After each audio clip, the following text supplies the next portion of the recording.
Kaya matao mo ganun.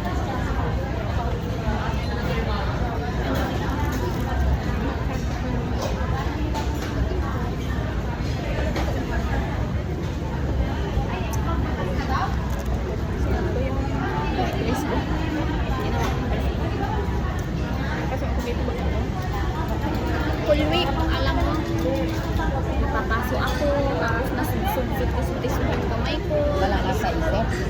Pati tuhod ko pa ako. Tapos sabi ko, ano ang pansin ng week ko ngayon?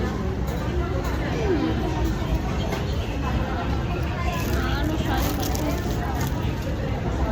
Tapos alam mo dito, masakit na nga, panay, ano pa siya, panay ganun pa. Oo, sabi ko, pagka nag-vacuum ako, sabi ko, ano ba yan, masakit na nga, parang inaano yung dito ko, oh.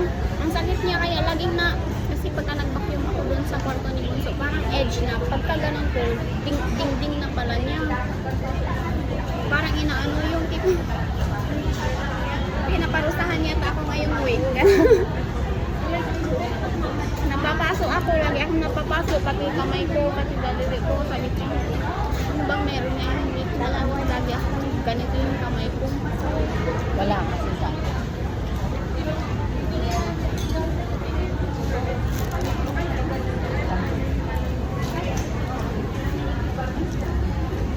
ganda ng kuko. Tanggal yung diet bag.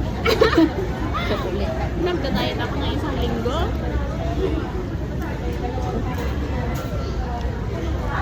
Hindi siya soft, bakit na? Yung ano sana, maliit lang na kulay. Pero ito na para pang kape natin. Kasi di ako nagsabi na ganyan. Ano,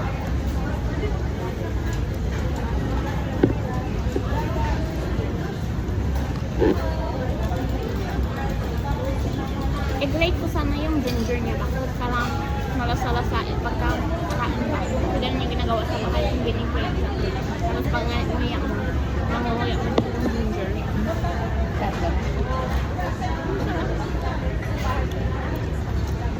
Eh, tinamad na ako kasi kahapon na umaga ko yung ginawa. Sabi ko sa'yo, maglinis ako ng kusina. Gawa ko na.